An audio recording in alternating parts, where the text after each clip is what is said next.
Damn, I love learning something new. And I don't gatekeep, so I'm going to share this information with you. The word of the day, boys and girls, immunity. Because, yeah, I did a deep dive and I've got some notes. So let's talk about it. This has been in the news like crazy lately. And I think there's some confusion about what types of immunity there are and who is protected, who gets immunity, and more importantly, who doesn't. Let's get into it. Now, let me start this by saying I'm not an attorney, I'm not a legal expert, but I'm smart enough to do a little bit of research. And here's what I came up with. There's basically like 4 different categories of legal immunity, right? There's sovereign, diplomatic, official, witness. Like those are the big buckets. For today's purpose, we're going to talk about official and witness. Let me start with witness because we talk about immunity a lot when we're talking about different murder trials on here, right? I've covered quite a few of them. Most recently, we were speaking about immunity in the Donna Adelson trial as to whether or not her daughter, Wendy, had immunity. So when you're a witness, there's 2 different types of immunity. You can have transactional immunity or you can have derivative use immunity. So here's what they are. Transactional immunity, and again, I'm sorry, I'm referring to notes. That's why I keep looking away. This is full protection from prosecution for any crime related to the testimony. So they give you immunity so you will come in and you will testify against somebody else, and in exchange, you're not going to be charged, okay? Now there's also derivative use immunity. This protects against using that testimony. So it's your testimony that can't be used against you, but other evidence can still be used against you. This is the situation with Wendy Adelson. She was given derivative use, which means she can testify against her mother, she can testify against her brother. Those things she says on the record in court might not be able to be used against her. But I promise you, they're going to arrest her, and they can because the evidence can still be used against her. Let's talk about official immunity. There's basically 2 different buckets under this one. There's absolute immunity and qualified immunity. The words tell you right away.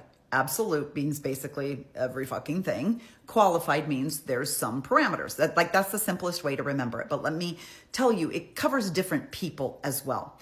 For absolute immunity, you need to kind of think of kind of a function versus an individual, right? So these are people who are in very specific jobs: judges, prosecutors, litigators, POTUS. And in some rare circumstances, you can validate that maybe a presidential aide deserves this type of immunity, but it's very rare. This is complete protection from civil lawsuits for actions performed within their official duties, shielding them from liability, even if their intent was malicious or corrupt. Now, I know I said civil liabilities. What they talk mostly about is the protection against lawsuits. And I'm like, no, I want to understand if we can arrest a motherfucker.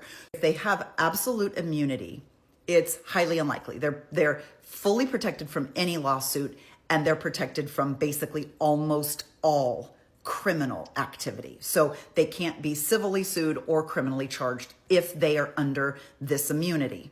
Now, the other one is the more broad. So this is qualified immunity, and this has conditions that apply to other officials. This one mostly includes police officers, but there's other people. Again, I just mentioned presidential aides. There's a reason that Nixon didn't go to jail, but people who worked for him did.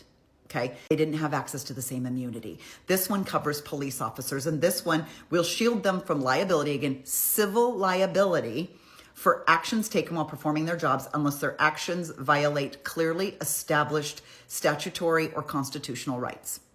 So we're saying qualified immunity as a general blanket keeps you from suing the police unless they really violate the law or they violate your constitutional rights. But this immunity does not cover criminal actions. Qualified immunity, if you're found guilty of committing a crime, does not cover you. It only protects you from civil financial liability. It's rare that a state attorney general or the Department of Justice is going to criminally go after police officers. There's a lot of them that get away with crimes because no one will prosecute them criminally.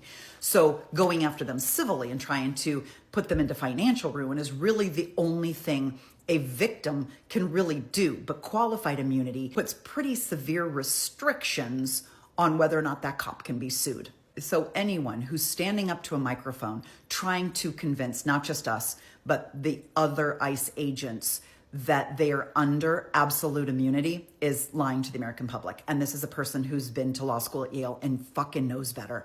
They are only protected under qualified immunity, and qualified immunity only protects them from civil liability of lawsuits. There's really nothing in place that protects them if they've committed a fucking crime. Now, qualified immunity's origin goes back to 1967 in the SCOTUS case of Pearson versus Ray, where 15 Episcopal priests were arrested in the South. This was during the 1961 Freedom Rides. And 15 priests, by the way, only 3 of them were black, were in a coffee shop in a bus terminal. So they had arrived at the bus terminal to catch buses out of town. They're in the coffee shop and they're in there drinking coffee, talking to each other. The police come in and say, you got to leave because this is breach of peace. And they're like, we're drinking coffee. We're not going anywhere. And we're waiting for our buses. The police arrest them.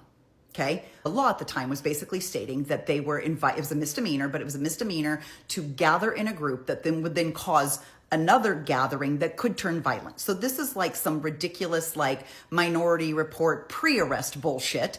So there was no crime, there was no protest, there was nothing, but they got arrested. A judge sentences them to 4 months and $200 fines for a misdemeanor, for a crime that never even took place, for drinking coffee in a fucking coffee shop. The appeal, another judge tosses it out. It goes all the way up to the Supreme Court because now they want to sue the cops and they want to sue this judge and they want some restitution. Goes all the way to the Supreme Court, and the Supreme Court's like, nope, you know what? These police and this judge, they were doing their jobs based on the laws on the books at the time, which has since been repealed because it's a racist fucking law. Fast forward to 1982 in the case of Harlow versus Fitzgerald. It had to be modified because lo and behold, they discovered that there were government officials and members of the police who would do things that were against the law because they thought they had qualified immunity. So they adjusted it. Here's what it says now.